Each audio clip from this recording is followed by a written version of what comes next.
उत्तर प्रदेश के मुख्यमंत्री योगी आदित्यनाथ ने जल संरक्षण समापन सप्ताह के कार्यक्रम में कहा कि उत्तर प्रदेश में मोदी सरकार की अमृत सरोवर योजना से पेयजल संकट और सूखे की समस्या को दूर करने की पहल की जा रही है, जिसमें अमृत सरोवर बनाने की प्रक्रिया बहुत तेजी के साथ आगे बढ़ रही है। उत्तर प्रदेश सरकार ने कई अमृत सरोवर बनाने में सफलता भी प्राप्त की है। अमृत सरोवर बनाए जा रहे हैं।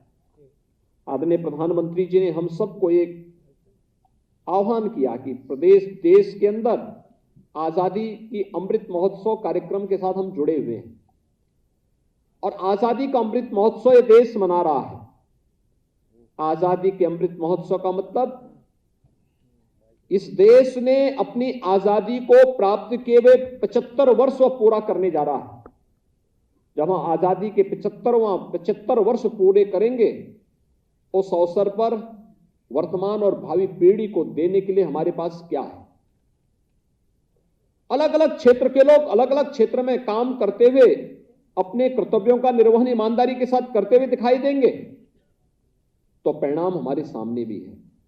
और उन्होंने प्रदेश के ग्रामीण क्षेत्र में भी और शहरी क्षेत्र में कहा था कि हम क्या हर जनपद में, ग्रामीण क्षेत्र में भी और नगरीय क्षेत्रों में भी क्या 75 अमृत सरोवर बना पाएंगे। और मुझे प्रसन्नता है कि प्रदेश के अंदर अमृत सरोवर बनाने की प्रक्रिया तेजी के साथ आगे बढ़ी है और हम लोगों ने अब तक कई अमृत सरोवर उत्तर प्रदेश के अंदर बनाने में सफलता भी प्राप्त की है।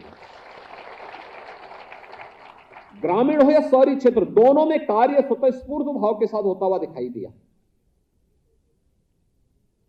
प्रदेश सरकार ने रेन वाटर हार्वेस्टिंग के लिए एक विशेष व्यवस्था दी। शहरी क्षेत्रों में अगर एक निश्चित क्षेत्रफल से बड़े आवास अगर बनाने हैं या कोई भी सरकारी भवन बनाना हो, तो रेन वाटर हार्वेस्टिंग की अनिवार्यता उसके लिए अनिवार्य कर दी गई। उत्तर प्रदेश यद्यपि प्रकृति और परमात्मा की कृपा से अत्यंत उर्वरा भूमि रखता है, और उर्वरा उत्तर प्रदेश की भूमि इसलिए है क्योंकि हमारे पास पर्याप्त मात्रा में जल संसाधन है। हमारे पास ग्राउंड वाटर भी है, हमारे पास सरफेस वाटर भी है। लेकिन जिस तेजी के साथ आबादी बढ़ी और जिस तेजी के साथ औद्योगिकीकरण हुआ और भूगर्भीय जल का दोहन हुआ, उस अनुपात में भूगर्भीय जल के संरक्षण और उसके संवर्धन के लिए जो कदम उठाए जाने चाहिए थे, बीच के कालखंड में उसमें बरती गई लापरवाही का खामियाजा भुगतना पड़ा और उसका परिणाम था कि अनेक विकासखंड अतिदोहित की श्रेणी में आकर के डार्क जोन की श्रेणी में चले गए थे।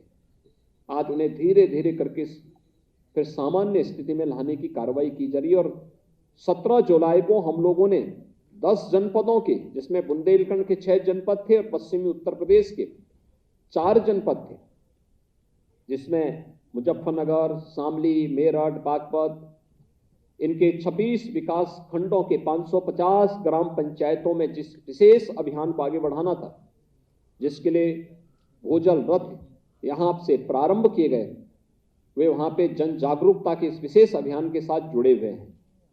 और उस कार्यक्रम में अवेयरनेस के लिए एक कार्यक्रम वहां तक पहुंचाने के साथ साथ लोगों को जल के बूंद के संरक्षण के लिए प्रेरणा प्रदान कर रहे थे।